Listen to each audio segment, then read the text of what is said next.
So in my case, it was positive. Now I said I didn't have HPV 16, but it did show HPV 18 and other high risk HPVs. So, what does all of this mean? Do I have cervical cancer? What are my next steps after receiving an abnormal pap smear? So, the lesions on my pap smear could very well be a result of chronic vaginitis or vaginal infections. However, the positive high risk HPV type, it means that additional testing is needed. So, in the beginning of November 2021, I went to my primary care provider for a yearly checkup. And because I receive most of my care at the VA, my primary care provider also does my routine gynecologic exams. So I asked her, could she collect a pap smear, test me for sexually transmitted infections, also asked her to do a test of cure for bacterial vaginitis. Unfortunately, I am one of those unlucky women that battle with candida overgrowth and bacterial vaginitis. It's a chronic and vicious cycle. I treat one condition, and the treatment regimen or medications causes the other condition. So you may be wondering, so what does BV or yeast infection have to do with cervical cancer or an abnormal pap smear? Keep watching as I explain more about the correlation. But my PCP, she's amazing. She is quick to call me for anything abnormal, if she has any concerns. So when I received the call from her on a Sunday afternoon, I knew that she had something concerning to report, but I expected her to tell me that my vaginal swab showed BV, and she would write me a prescription to treat the infection, and that she would also order something to treat the yeast infection, which I will likely get from taking the meds to treat BV. Again, that vicious cycle. I was shocked when she told me that my pap smear was abnormal and that the collection would be sent to test for HPV. I immediately asked her what grade abnormal cells were seen. So as a midwifery student whose doctoral project is relating to abnormal pap smears, I'm well educated on the risks for cervical cancer, how to interpret abnormal results, and the guidelines to follow when a patient has an abnormal result. She told me that the pap smear showed LCL, low-grade squamous intraepithelial lesions. So the next step, again, was for me to have my sample tested for HPV, or human papillomavirus. Now, HPV is the most common sexually transmitted infection. Fortunately, it's harmless and it goes away on its own. So the reason pap smears, they collect cervical cells and test if the woman has HPV or not, is because 2 HPV types are considered high risk and can lead to the majority of cervical cancer. Those 2 types are HPV 16 and HPV 18. Fast forward almost a week later, my doctor called me and she informed me that while I didn't have HPV 16, it did show HPV 18 and other high-risk types that was not detailed in my chart. Again, I am familiar with the guidelines. I'm able to understand the next steps. So I asked her, okay, are you going to send me to my OBGYN for a colposcopy? She told me she would refer me to my OBGYN, but would let that specialty clinic basically make a joint decision with me to determine what my next steps were. I'll insert a clip here on the current guidelines and input my data into this risk calculator to show you the current guidelines and expert suggestions as what my next step should be.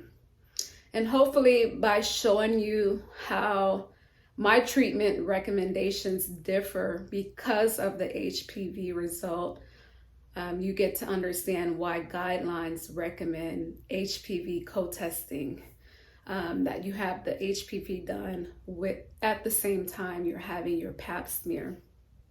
Okay, so the app that I'm going to be using is ASCCP.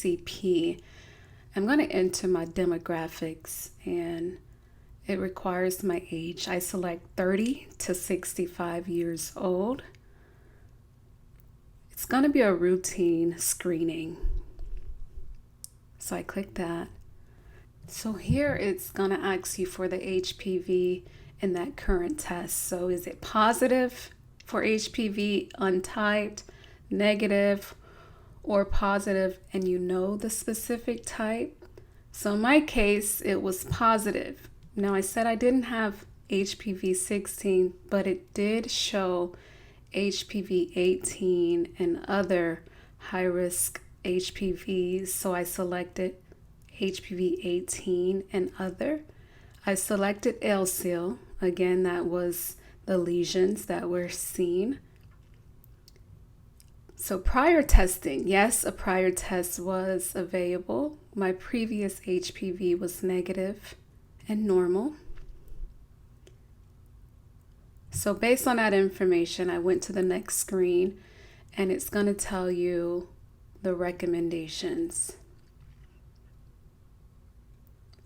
So it recommends that I have a colposcopy. And you can see that here.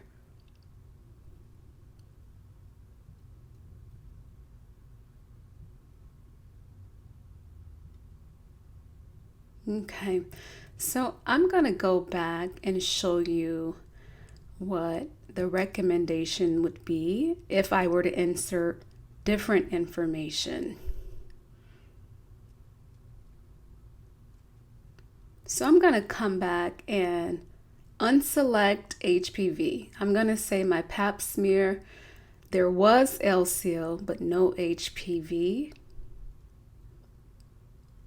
My recommendation would be to retest in 3 years. That's very different comparing to needing a colposcopy.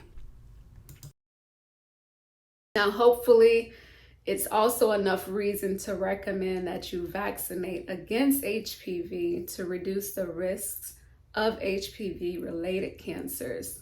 And also maybe to get your children vaccinated if you have any. So, how am I processing the news? Because I've never had an abnormal pap smear. I've never tested positive for HPV. The first question that came to my mind was, what is the chance of me having cervical cancer? What is the risk of the test being a false positive? Or what if the test is inaccurate? Again, I have researched cervical cancer screenings many times in school. Also for my research project, I knew that pap smear results can be affected by different factors. As I mentioned earlier in my video, I thought my doctor was calling me to tell me that I had BV. And if you've seen any of my previous videos on testing for vaginal infections at home, my vaginal pH was off. I had a discharge and an odor, but again, I expected her to tell me she was prescribing medications to help get my pH balanced. Knowing that I had a vaginal infection and knowing that I suffered from chronic vaginitis. So I also understand that BV and vaginitis have shown to be associated with abnormal pap smears. Now, vaginal infections and inflammation is linked to major abnormal pap smear results. There is current studies being done to learn how chronic inflammation in the vagina can decrease the immune response in the cervix, basically allowing for persistent HPV infection, increasing the progression of those high-grade lesions. Simply put, chronic inflammation, it doesn't allow the cervix to fully heal and clear away infections. So what does all of this mean? Do I have cervical cancer? What are my next steps after receiving an abnormal pap smear? So the lesions on my pap smear could very well be a result of chronic vaginitis or vaginal infections. However, the positive high-risk HPV type, it means that additional testing is needed. So I have a follow-up appointment scheduled in January, and at that time we will decide if a repeat pap should be collected or if a colposcopy should be done. Again, based on the current guidelines, it's likely that I will be required to have a colposcopy. And I wanted to share this video to be transparent, but to also share with my viewers that I am not immune to the many issues that I discuss in the videos that I share with you all. In fact, I share a lot of experience with firsthand knowledge. I like to give my honest review on products and medications because I do believe it is important for women to have a safe space. Experts that they can rely on to give unbiased reviews and opinions. With that being said, I do plan to come back and update you all on my cervical cancer results.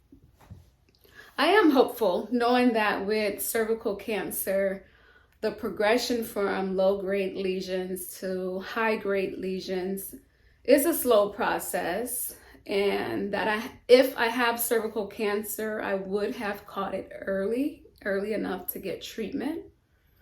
Of course, it is my hopes that my results are negative and to repeat testing in 1 year. In the meantime, I plan to continue educating and empowering women worldwide, as I've always aimed to do.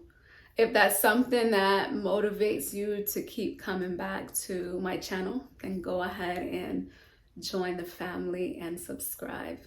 Until next time, love y'all.